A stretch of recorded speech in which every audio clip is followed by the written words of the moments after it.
Assalamualaikum warahmatullahi wabarakatuh. Ya, gimana kabarnya? Sudah H-68 hari lagi ya menuju UTBK SBMPTN 2022 gitu ya. Semoga persiapannya sudah lumayan matang gitu ya karena memang tinggal kurang lebih 2 bulan lebih sedikit gitu ya. Nah, pada pertemuan kali ini ya saya melanjutkan latihan soal UTBK yang ketiga gitu ya karena sudah mendekati hari H ya, menjelang UTBK SBMPTN, maka cara yang terbaik adalah kita harus melatih terus ya tentang soal-soal ya, kemudian konsep-konsep yang berkaitan dengan soal tersebut gitu ya. Nah, cuma sebelum kita mulai gitu ya, saya ingin berbagi cerita sedikit gitu ya. Kalau untuk teman-teman yang belum produktif ya hingga detik ini ya, hingga hari ini ya, atau masih kaum rebahan ya, para kaum rebahan gitu. Ini ada salam ya dari Sin gitu, yang mesti kita, ibaratnya perhatikan juga gitu ya, sebagai sarana pengingat ya. Yakin nggak mau produktif ya, saingan lu banyak cuy se-Indonesia, dan mereka nggak lagi leha-leha kayak lu. Wah gitu. Ya ini, menohok banget gitu ya, bagi teman-teman yang masih, belum produktif hingga saat ini ya, kemudian masih rebahan ya, masih mikir, "Oh UTBK masih lama nih, gue nyantai-nyantai aja dulu." Misalnya seperti itu ya. Ini, sesuatu yang, cukup menohok gitu ya, pengingat juga gitu ya. Karena memang ketika UTBK itu saingannya bukan hanya satu orang, 2 orang, ya satu kelas, satu sekolah ya. Itu bahkan, kalau yang memilih universitas-universitas bonafit ya seperti UI, UGM, Unpad gitu ya, ITS ya, ITB ya dan seterusnya, itu pasti saingannya dari Aceh sampai Papua gitu ya. Kita ada 34 provinsi gitu ya, mungkin ribuan atau puluhan ribu sekolah gitu ya. Dan kurang lebih itu setiap, tahun ya, peserta UTBK itu sekitar 700.000 hingga 800 ribuan gitu. Itu luar biasa ya. Nanti, kalau berdasarkan sistemnya seperti 2019 maka ada gelombang satu, gelombang 2. Ya biasanya gelombang satu yang lebih banyak ya, gelombang 2 cenderung lebih sedikit gitu. Oke, ya ini sebagai pengingat kita. Kalaupun masih belum produktif juga, ini ada salam dari UGM gitu. Kalau hari ini kamu menunda belajar, ya artinya kamu membuat jarak kita semakin jauh untuk menjadi nyata. Waduh, sakit banget gak sih? Ini kalau UGM ya, tinggal nanti slogan UGM-nya tinggal diganti aja nih, atau logo UGM-nya diganti ya, sesuai dengan keinginan kalian nih. Bisa UI, bisa ITB, bisa IPB, bisa Unpad gitu ya, Brawijaya ya, dan seterusnya gitu. Ya, kalau hari ini teman-teman menunda belajar, maka artinya teman-teman membuat jarak, universitas yang dituju, ya dengan jurusan yang dituju itu semakin jauh untuk menjadi nyata, ya. Kalau bisa jangan, gitu ya. Nah, kemudian kalau misalnya masih, belum semangat juga ya, apakah harus, sedesperate teman kita yang satu ini ya, "Kalau gue nggak jodoh sama lo UI, ya gue yakin anak gue jodoh sama lo." Ingat itu. Wah, gitu ya.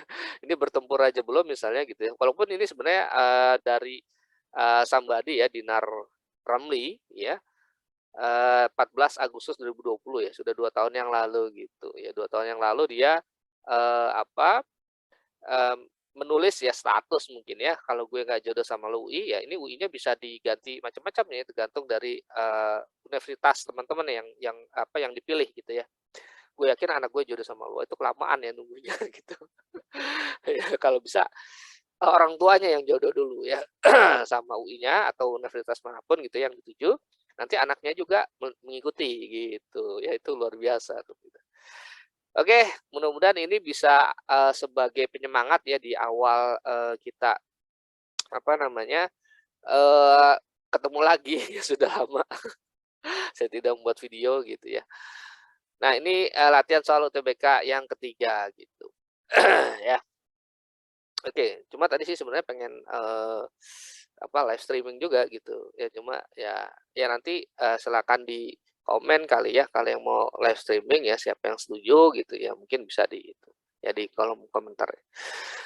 Oke, nah langsung saja mudah-mudahan sudah semangat ya kita mulai pertemuan hari ini dengan bacaan basmalah, bismillahirrahmanirrahim gitu ya. Semoga kita memiliki, niat ya dan semangat yang cukup mumpuni gitu ya dan tekad yang kuat gitu untuk mengubah, istilahnya mengubah keadaan kita menjadi lebih baik ya kalau yang ingin masuk PTN ya semoga keadaan kita yang kurang semangat menjadi semangat gitu. Karena bahwasanya saya teringat gitu, sebuah quotes dari Quran gitu ya, Ar-Ra'd ayat 11 bahwa Allah tidak akan mengubah keadaan suatu kaum ya sebelum kaum itu mengubah keadaannya sendiri. Nah itu ya, innallaha la yughayyiru ma biqaumin hatta yughayyiru ma bi anfusihim. Nah, kurang lebih seperti itu. Ya. Nah, maka kita harus mengubah nih gitu. Jadi ada ikhtiar di sana ya. Oke, kita mulai ya. Bismillahirrahmanirrahim. Rabbi zidni ilma warzuqni fahma rabbi shrah li sadri wa yassir li amri wahlul 'uqdatam min lisani yafqahu qawli. Bismillah. Oke. Nah, nomor satu langsung saja gitu ya. Nah, nomor satu di sini ada teks wacana sebagai berikut ya, teksnya panjang ya, Kota Palu dan seterusnya. Ya, di sini merupakan soal UTBK tahun 2019 ya, yang diambil dari beberapa sumber gitu ya. Maksudnya karena memang semenjak 2019 itu UTBK ya apa SBMPTN kan sistem komputer ya, agak sulit sekali untuk melihat apa namanya soalnya dalam bentuk hard copy gitu. Nah, ini hasil dari searching, bukan searching ya, maksudnya ya, mencari sumber lah macam-macam gitu ya, ternyata ada, soal seperti ini gitu ya, dari informan sih, informan. Oke, nah berdasarkan teks wacana di atas, penjelasan mengenai perkembangan Kota Palu ke segala arah didasarkan pada analisis apa, kan gitu ya. Dan seperti biasa ya, ketika saya menerangkan pasti saya mulai dari sebuah teori ya. Ya, nah untuk soal ini ya, kata kuncinya adalah teorinya dari analisis geografi ya. Pokoknya saya selalu bilang kalau, kita belajar geografi atau membahas soal geografi ya UTBK, ujian mandiri dan seterusnya kita harus tahu, teorinya dulu gitu ya. Kebetulan yang ditanya adalah analisis ya, kata kuncinya adalah analisis di sini ya. Nah ini merupakan teori dari geografi ya, babnya pengantar geografi gitu ya. Nah, adapun yang disebut sebagai analisis geografi atau sering disebut sebagai objek formal ya, kemudian, pendekatan ya, cara pandang, sudut pandang itu sama semua. Jadi kalau misalnya teman-teman menemukan soal ya, misalnya objek formal geografi untuk, membahas soal atau wacana di atas adalah apa gitu ya. Nah, itu berarti yang dimaksud analisis ya, atau sudut pandang yang digunakan untuk mengkaji wacana di atas apa, oh itu berarti analisis juga gitu, ya. Oke, analisis geografi ya atau sudut pandang ya pendekatan ya, cara pandang itu sama ya. Dalam studi geografi yang digunakan untuk memecahkan masalah yang berkaitan dengan objek materialnya. Nah, kita flashback sedikit ya, yang disebut objek material itu adalah objek yang atau yang disebut sebagai fenomena geosfer ya. Jadi sebenarnya objek studi ya itu dibagi menjadi dua ya dalam geografi. Ada objek formal, ada objek material. Nah, objek material adalah yang dipelajarinya ya, yang disebut sebagai fenomena geosfer. Nah, ada apa aja? Ada atmosfer, ada litosfer, ada pedosfer, ada biosfer ya, ada antroposfer gitu ya. Kemudian ada hidrosfer gitu. Nah, itu adalah objek material. Sedangkan cara atau sudut pandang untuk mengatasi atau memecahkan masalah yang berkaitan dengan objek material tersebut, nah itulah yang disebut sebagai objek formal ya. Nah, objek formal atau analisis ini dibagi menjadi tiga. Ada pendekatan atau analisis atau pendekatan ke ruangan ya, spatial approach, kemudian ada analisis atau pendekatan ke lingkungan, ecological approach ya, kemudian ada analisis atau pendekatan kompleks wilayah ya, regional complex approach gitu. Nah, masing-masing pendekatan ini atau analisis ini punya, ciri khas masing-masing, ya. Karena yang ditanya di soal di sini adalah mengenai perkembangan Kota Palu gitu ya, berdasarkan teks wacana di atas ya, penjelasan mengenai perkembangan Kota Palu. Nah, jadi kasusnya adalah perkembangan Kota Palu. Maka analisis yang tepat adalah analisis keruangan. Nah nah, kenapa kok analisis keruangan ya atau spatial approach ya, ini kita bisa lihat. Nah, pada analisis ruangan ini salah satu cirinya adalah menekankan pada eksistensi ruang. Yang dimaksud eksistensi adalah keberadaan dari ruangnya tersebut ya. Jadi dia tidak bicara tentang unsur yang terdapat di dalam ruangnya, cuma bicara tentang ruang itu, ya objek fisik ya secara fisik ruangnya gitu ya. Nah, adapun eksistensi ruang dalam geografi itu bisa dikaji dari misalnya ada pola atau pattern ya, spatial pattern, ada spatial structure ya, struktur, ada spatial proses ya atau proses ke ruangan, kemudian ada karakteristik ya atau spasial karakteristik. Ini adalah sebagian kecil dari ekstensi ruang yang dibahas dalam geografi. Kalau secara lengkapnya itu ada 7 gitu ya. Ini kita ambil yang 4 saja yang sering keluar gitu. Nah, dalam kasus ini karena dia bicara tentang proses perkembangan Kota Palu ya, proses perkembangan ya, itu jelas tuh ya. Berarti yang dimaksud eksistensi ruang di sini adalah spatial proses. Nah, apa sih spatial proses? Spatial proses adalah pendekatan yang menekankan pada proses keruangan yang biasanya divisualisasikan ya atau digambarkan pada perubahan ruang ya. Nah, logikanya kalau kita bicara tentang perkembangan suatu kota, yang namanya perkembangan pasti ada perubahan dari titik awalnya ke titik akhirnya gitu. Nah, dari titik awal ke titik akhir itu sudah pasti bisa dilihat atau digambarkan atau divisualisasikan ya. Misalnya dalam sebuah perkembangan kota gitu ya. Misalnya penampakan fisik kotanya hanya sebatas sebagian kecil aja, misalnya baru 50 hingga 70% gitu ya. Kemudian nanti dia meluas mempengaruhi wilayah yang lain. Oh, nambah nih penampakan fisik kotanya ya. Tumbuhnya ruko-ruko baru atau rumah toko gitu ya, atau fasilitas perdagangan baru, ya industri baru, mal-mal baru gitu misalnya ya, kemudian infrastruktur yang semakin bertambah gitu ke arah luar dari kota tersebut, ya berarti itu adanya sebuah proses perkembangan. Nah, berarti bisa tergambarkan ya, bisa divisualisasikan ya, sebuah proses perkembangan itu bisa divisualisasikan melalui penampakan yang ada di dalam proses perkembangan kota tersebut gitu ya. Makanya dalam hal ini ya kalau kita mengkaji tentang perkembangan ya kota ya maka analisisnya atau objek formalnya adalah analisis keruangan ya dengan temanya spatial proses gitu. Oke. Kemudian teori yang lain ya tambahan saja biar tidak lupa ya hanya mengingatkan gitu ya. Selain menekankan pada eksistensi ruang ya bahwa analisis keruangan juga yang kedua ya dia menekankan pada penyediaan ruang ya. Misalnya ruang disediakan untuk apa? Oh, misalnya untuk perencanaan pembangunan kanal banjir timur ya untuk mengatasi banjir ya ada ruang dimanfaatkan untuk apa gitu. Itu analisis keruangan juga. Ya, kemudian menekankan pada penyebaran ruang ya misalnya bicara tentang penyebaran pemukiman ya bisa memanjang, mengelompok, memusat dan seterusnya atau penyebaran industri ya atau penyebaran gunung api ya yang terdapat di sepanjang sirkum Mediterania dan sirkum Pasifik. Nah, itu juga analisis keruangan ya. Kemudian menekankan pada aspek analisis pemanfaatan ruang ya pemanfaatan ruang secara efektif dan efisien ya. Kemudian merupakan analisis lokasi yang menitik beratkan pada jarak, kaitan, dan gerakan.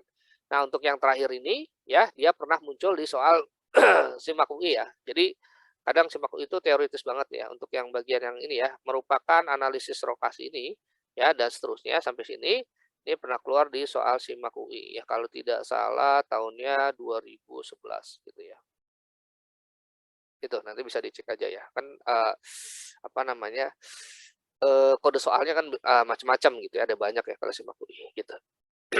Ya, oke. Nah, sehingga jawaban dari soal ini adalah B ya, keruangan gitu ya, analisis keruangan. Nah, sedangkan analisis yang lain ya saya hanya mengulang aja.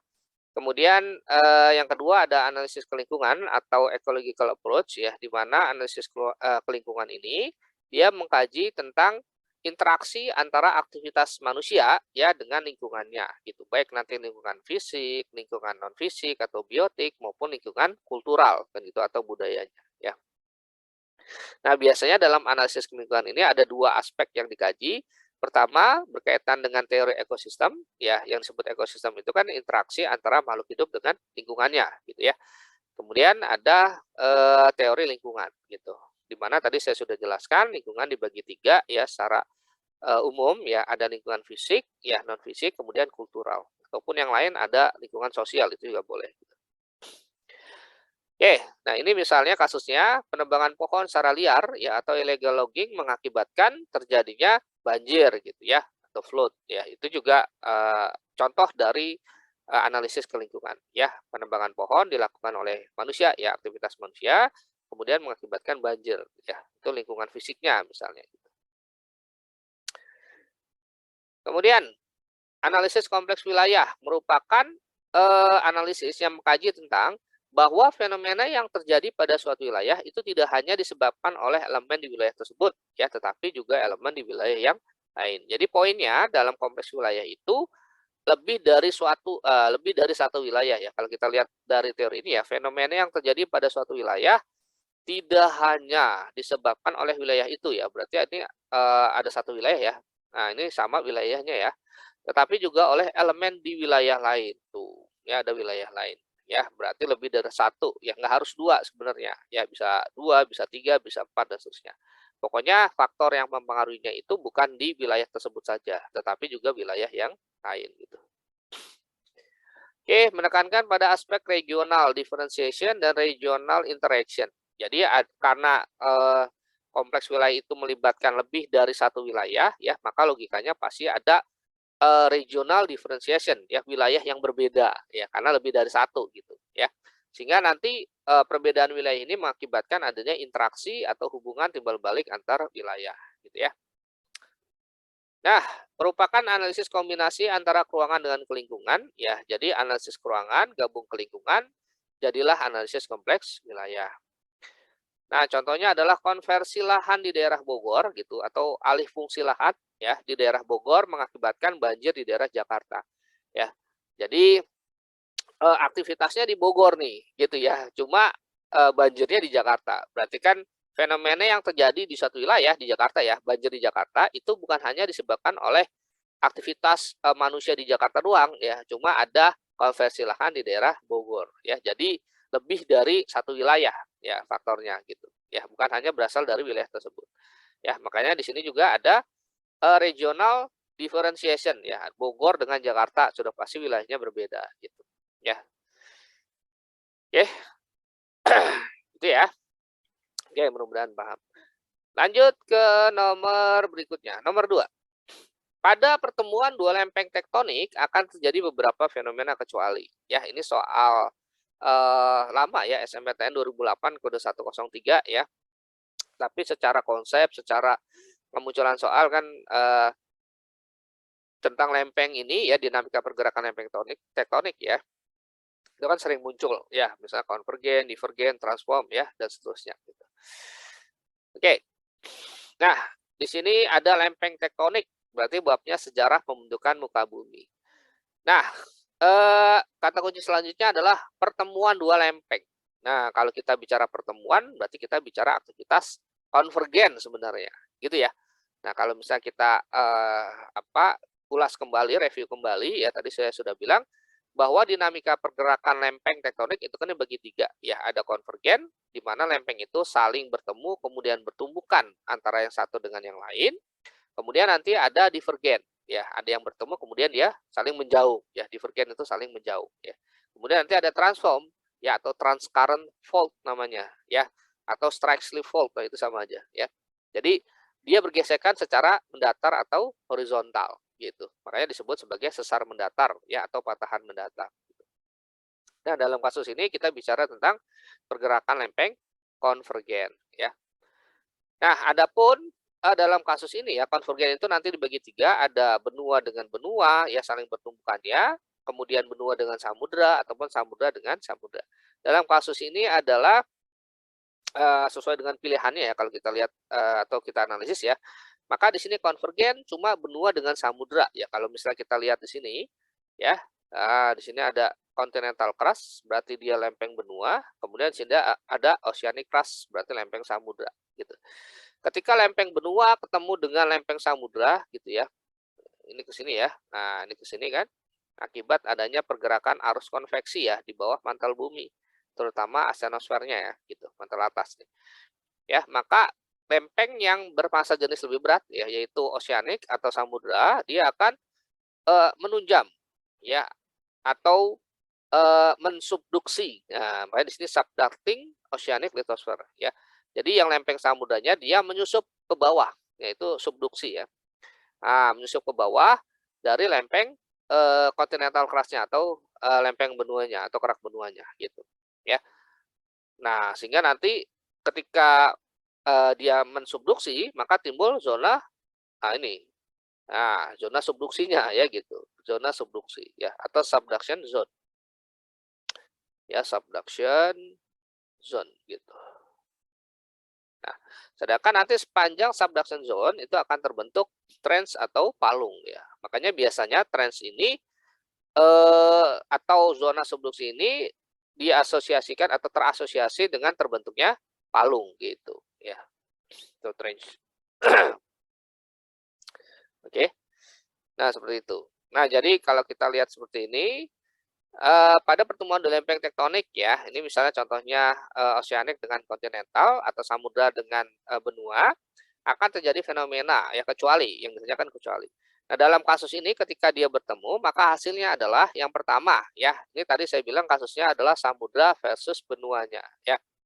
Yang pertama akan terbentuk subduction zone, tadi sudah kita bahas ya, atau zona penunjaman, di mana lempeng dasar samudra menunjam ke bawah lempeng benua, gitu ya. Tadi sudah kita bahas ini ya, benua, samudra. Nah, kemudian kedua, terbentuknya palung laut. Nah, tadi sudah saya katakan bahwa ketika lempeng samudra dia menunjam lempeng benua, maka nanti terbentuk cekungan yang memanjang dan sempit. Nah, ya, narrow depression ya, cekungan yang sempit ya, dengan apa namanya, lerengnya yaitu sangat curam yang disebut sebagai trench ya. Cuma nanti palung itu bisa dibagi dua ya, trench sama trough ya. Trench itu yang menyempit banget, kalau trough itu yang agak lebar sedikit ya. Palung ya tadi. Oke. Kemudian pembengkakan tepi lempeng benua yang merupakan deretan pegunungan gitu ya. Berarti tadi yang D ini betul ya. Tadi kan ada palung ya. Pembentukan palung laut ya, trench tadi ya, ini sudah ya ini. Kemudian pembengkakan tepi lempeng benua merupakan deretan pegunungan, ini juga sudah ya. Nah, ini yang mana nih deretan pegunungannya? Nah, deretan pegunungan yang ini, continental volcanic arc gitu. Ya, busur vulkanik di benua atau lempeng benua gitu. Ya, ini pembengkakan yang dimaksud gitu maksudnya ya. Merupakan deretan pegunungan vulkanik ini ya, volcanic arc. Oke. Nah, kemudian terdapat aktivitas vulkanisme intrusi dan ekstrusi ya. Nah, ini ya, aktivitas vulkanisme yang A berarti betul juga ya. Nah, aktivitas vulkanisme itu segala bentuk aktivitas magma yang membentuk sebuah kerucut gunung ya, gunung api ya, konsep structure ya, struktur bentukan kerucut ya, konsep structure. Ya. Nah, bisa bentuknya intrusi, berarti penerobosan magma dari dalam bumi menuju celah-celah batuan tanpa adanya keluar dari permukaan bumi ya, tanpa adanya ekstrusi gitu. Ya, kalau dia keluar ya itu berarti ekstrusi tadi ya. Atau namanya erupsi ya gitu. Misalnya gunung api meletus berarti ekstrusi. Cuma kalau dia membentuk sil, membentuk diatrema, membentuk dike, membentuk gang, membentuk batolit ya, mungkin kalau teman-teman pernah baca ya atau belajar tentang intrusi magma, nah gitu, dia tidak sampai ke permukaan ya. Kemudian merupakan daerah hiposentra, gempa dangkal dan dalam. Hiposentra itu maksudnya adalah pusat gempa di dalam bumi ya. Jadi yang namanya pusat gempa itu ada dua, ada di dalam namanya hipocentrum atau disebut juga earthquake focus ya, fokus gempa. Kemudian ada epicentrum ya, kalau epicentrum itu di permukaan ya gitu. Jadi gampangnya gini deh. Misalnya ini apa? Nah, kerak bumi gitu ya. Oke. Kemudian terjadi patahan. Nah, ya, naik turun gitu ya. Nah, titik patahan di sini ya, di dalam ini asalnya. Nah, ini namanya hipocentrum. Nah, atau earthquake fokus ya, fokus gempa. Nah, kemudian dari hipocentrum ini nanti mengalir gelombang gitu ya, dua gelombang, ada primer. Oke, gelombang primer ya atau longitudinal yang lebih cepat atau yang pertama kali ditangkap oleh seismograf gitu ya. Biasanya kecepatannya itu 7 sampai 14 km per detik ya atau per sekon. Kemudian nanti ada gelombang sekunder ya, kayak apa? Tadi kalau primer itu nah gini ya, kayak per ya, longitudinal. Kalau yang sekunder itu transversal. Nah, gitu. Ya. Nah, nanti dirambatkan ke permukaan. Nah, nanti dari permukaan ya timbul timbul pusat gempa lagi. Nah, inilah yang disebut sebagai epicentrum gitu.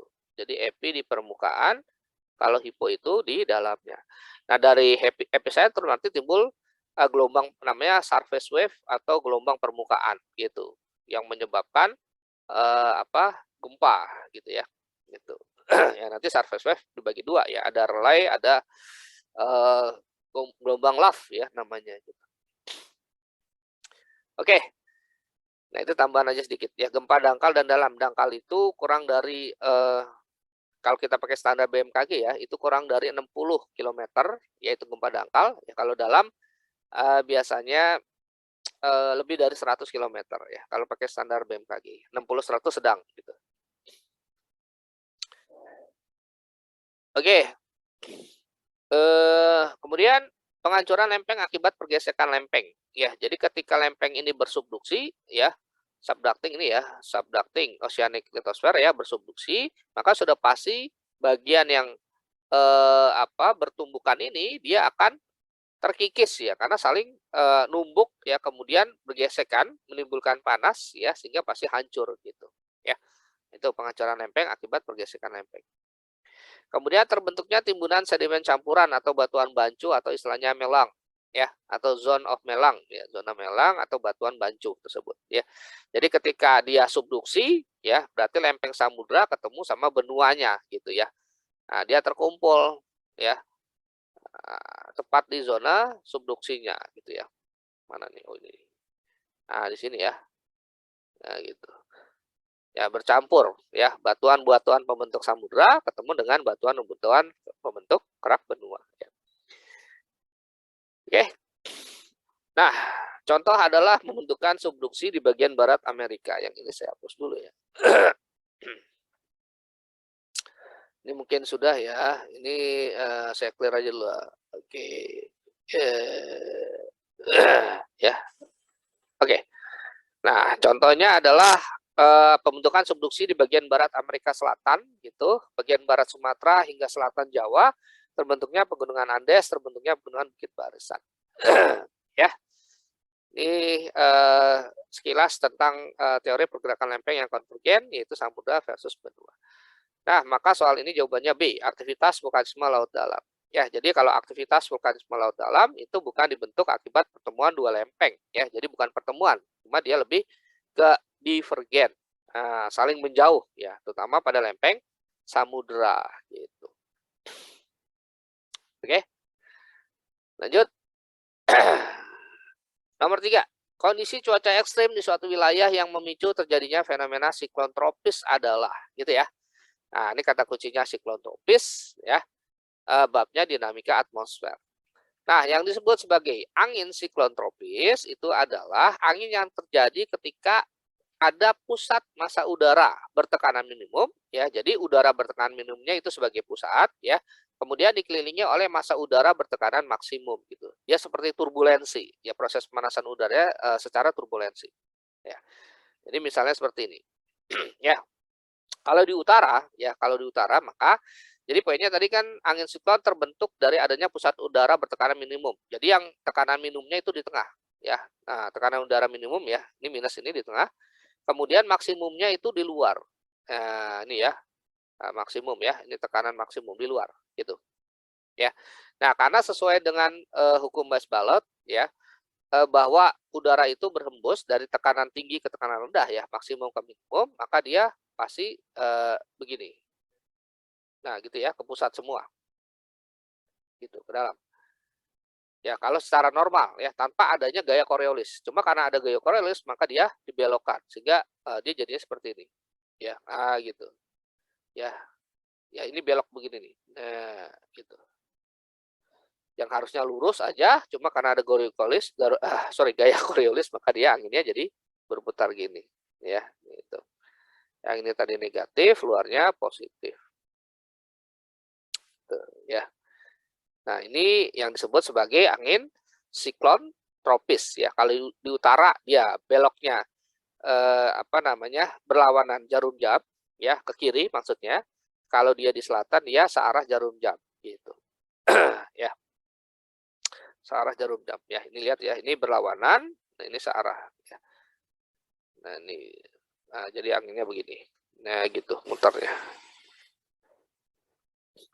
Ini negatifnya, ini positif. Ya, pokoknya yang di luar selalu tekanan positif ya. Kalau dalam angin siklon tropis. Cuma nanti kalau yang eh, apa namanya antisiklon itu kebalikannya.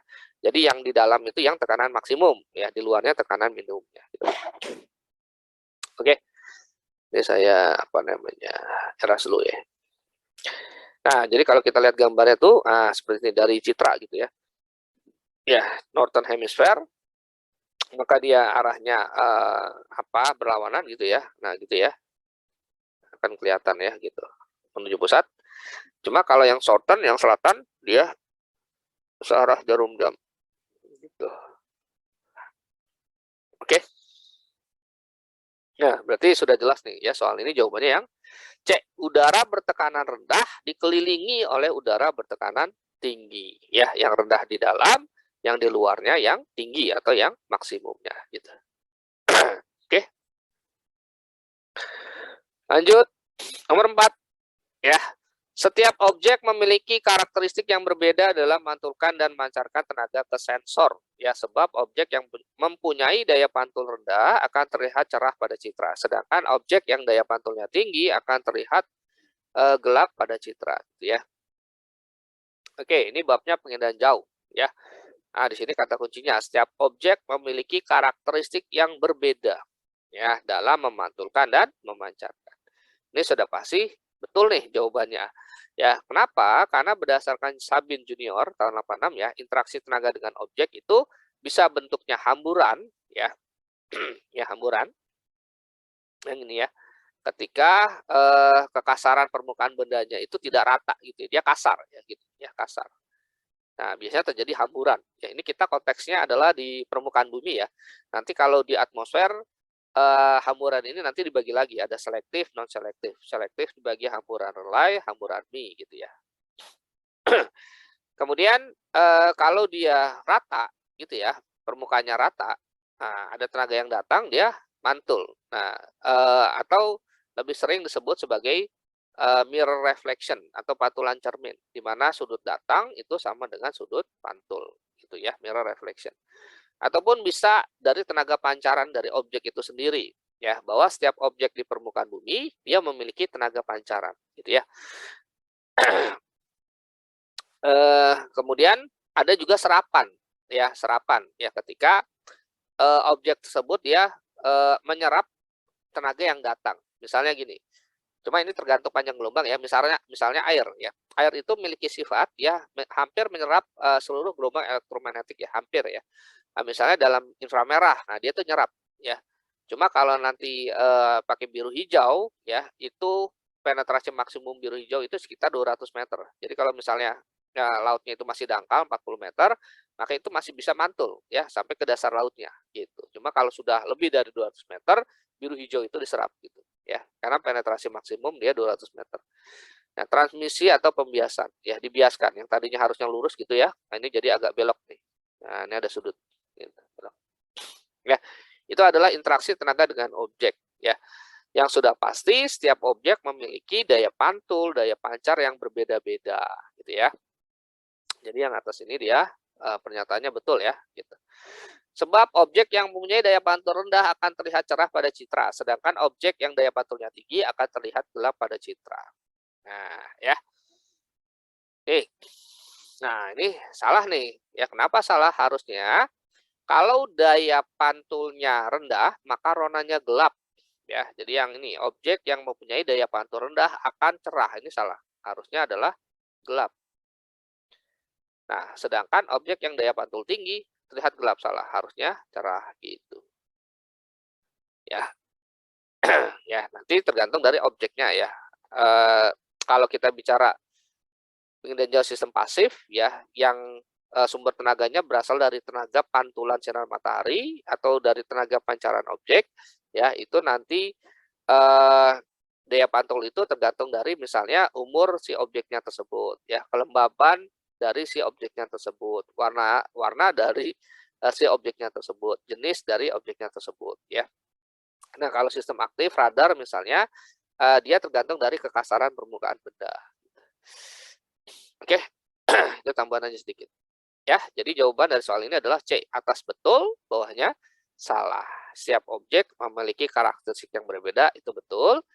Tetapi kalau yang daya pantul rendah itu bukan cerah ya, cuma gelap. Nanti kalau daya pantulnya tinggi, dia cerah gitu ya, bukan gelap. Oke. Ya, betul salah cendol. Kemudian, terakhir nomor 5 ya. Overlay 3 peta tematik dengan skala 1/10.000, 1/25.000, dan skala 1/50.000 dilakukan dengan cara apa? Gitu. Nah, kata kuncinya di sini overlay ya, tumpang susun gitu ya, babnya SIG tentu saja ya, sistem informasi geografis. Nah, yang disebut overlay adalah proses menumpang susunkan ya, tumpang susun dua atau lebih data spasial ya. Nanti kalau dalam SIG ya, kita belajar SIG, data itu dibagi dua, ada data spasial, ada data atribut. Nah, data spasialnya data spasialnya bentuknya bisa vektor, bisa raster. Data menumpang susunkan dua atau lebih data spasial menjadi satu data spasial baru. Ya, fungsi ini menghasilkan data spasial baru dari minimal dua data spasial masukan. Ya, misalnya saya punya peta curah hujan, peta jenis tanah, peta kemiringan lereng, peta penggunaan lahan, gitu ya. Saya overlay jadi satu. Ya, misalnya menjadi peta rawan bahaya longsor, gitu. Ya, karena yang namanya bahaya longsor, dia butuh peta curah hujan ya, curah hujannya tinggi atau rendah, kemiringan lerengnya ya curam atau landai, penggunaan lahannya apa, apakah pegunungan, perbukitan, sawah, ladang, pemukiman ya, dan seterusnya. Ya, kemudian jenis tanah. Jenis tanahnya apa? Ya, mengandung lempung atau tidak? Litosolkah, latosolkah, organosolkah, brumosolkah, ya, mediterankah, ya, potsol, ya, dan seterusnya. Gitu. Oke. Nah, ini jenis-jenis overlay ya, ada banyak ya. Dia bisa union, intersect, identity, clip, dissolve, merge, buffer. Ya, cuma kalau jelasin panjang nih. Gitu ya. Ya bisa sehari semalam, ya. Nah, ini misalnya saya hanya apa ya, kasih contoh aja ya, jenis-jenis overlay. Jadi overlay itu bukan satu aja. Oke. Nah, overlay peta itu dilakukan dengan menyamakan skala pada peta yang di-overlay ke skala peta yang paling kecil. Nah, karena tadi kan ada 3 peta ya, peta tematik ya.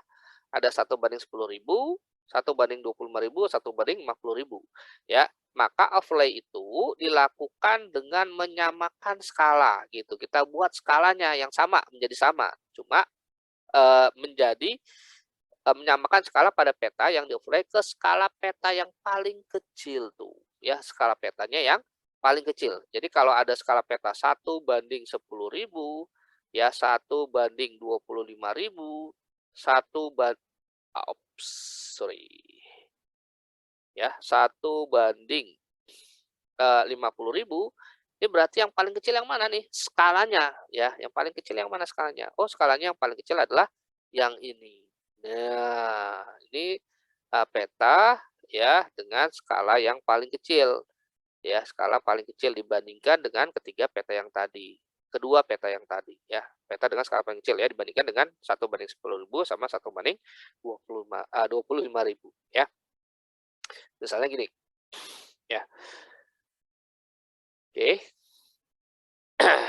Ini namanya saya tadi belum bahas. Ini namanya generalisasi ya. Jadi menyamakan skala peta ya, skalanya yang disamain ya ke skala yang paling kecil, itu namanya generalisasi ya. Jadi misalnya kita punya ini skala yang paling besar ya, yaitu 1/10.000. Ya, jadi skala 1/10.000 dibandingkan dengan peta yang lain ya, 1/25.000, 1/50.000. Nah, yang paling besar adalah 1/10.000. Nah, kalau 1/10.000 itu kenampakannya lebih detail ya dibandingkan dengan yang lain ya. Nah, misalnya jalannya lebih besar ya, kemudian ada jalan jalan gang ya, atau bukan jalan utama ya gitu, atau jalan alternatif gitu ya. Nah, kemudian kalau yang B ya, nah ini 1/25.000 ya, dia menjadi lebih kecil ya, kayak kita zoom out aja gitu ya, kayak kita di zoom out ya yang B. Nah, jadi kenampakan jalan alternatifnya sudah tidak kelihatan gitu. Bangunannya yang biru ini ya, bangunannya misalnya yang biru ini bangunannya ya, yang tadinya besar nih jadi kecil. Nah, sedangkan skala yang paling kecil yaitu 1/50.000 gitu ya. Nah, ini jalannya kayak garis doang. Nah, gitu ya. Kenampakan bangunannya lebih kecil lagi, gitu. Ya, ini adalah perbedaan dari, ketiga skala yang tadi, gitu, ya. Ini dengan, apa, asumsi ketika kita, buat dari citranya gitu ya, itu nanti skalanya beda-beda ya. Misalnya, citra awal ya 1/10.000 gitu ya, kita rekam gitu ya. Nanti jadinya peta skala 1/10.000. Kemudian citra yang 1/25.000 ya kita rekam gitu. Jadinya, peta dengan skala 1/25.000. Ya, kemudian yang ketiga ya dari pengendalian jauh juga ya, kita rekam ya kemudian jadi 1/50.000 gitu ya. Nanti makanya kenampakannya nanti jadi beda-beda seperti ini. Yang lebih detail 1/10.000, yang, umum atau tidak detail ya, itu 1/50.000 ya, ini kita samakan jadinya gini. Nah gitu, ya. Oke. Ya, jadi disamakan ke yang, 1/50.000. Loh kenapa nggak yang 1/10.000 misalnya? Ya, semuanya dibuat 1/10.000. Nah, nggak bisa. Kenapa nggak bisa? Karena kalau dia diubah ke 1/10.000, yang tadinya 1/25.000, ini kan menjadi, skalanya menjadi lebih besar ke sini ya. Maka nggak mungkin bangunannya ini tiba-tiba berubah jadi besar, gitu. Ataupun, jalan alternatifnya muncul baru di sini, gitu. Nah, ini yang munculin siapa? Kan gitu maksudnya. Jadi kalau dari kecil, ya skala kecil dibesarin, itu nggak bisa. Cuma, dari skala besar dikecilin itu bisa. Namanya tadi generalisasi. Jadi generalisasi itu menghilangkan kenampakan-kenampakan tertentu yang tidak atau kurang penting akibat proses, pengecilan dari skala petanya, gitu, ya. Nah, ya. Oke. Jadi bukan ke skala yang, lebih besar, cuma yang lebih kecil, yang paling kecil ya, gitu. Oke, mungkin kira-kira itu saja, untuk, video kali ini ya, mudah-mudahan paham gitu ya, tetap semangat terus gitu, jangan kasih kendor ya, tinggal 2 bulan lebih sedikit lagi gitu ya. Tetap semangat guys, diiringi dengan doa ya, ikhtiar, tawakal gitu, semoga Allah mudahkan, urusan semua teman-teman gitu ya, dan diterima di, universitas dan jurusan yang, terbaik dan diinginkan. Oke gitu aja saya akhiri dengan bacaan hamdalah, kurang lebihnya mohon maaf. Billahi taufiq wal hidayah. Wassalamualaikum warahmatullahi wabarakatuh. Sampai jumpa lagi.